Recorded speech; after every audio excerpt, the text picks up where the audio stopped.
Zo. Wallahi na girma.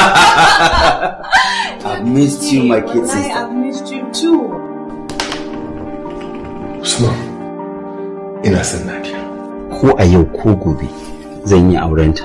Ya kamata ka gane wani abu daya. Ƙananan rigingimin da kake shiga duka daina shiga su saboda kana nuna kanka. Kar ka yi aushi in ka san ba cizo za ka yi ba. Has crumbled. So after me, you are the end. Baki da abin da zaki baki zaki hana. Wannan shine sakamakon ta da kike da mahaifi kika mare ni. Na mare ka. Nonsense.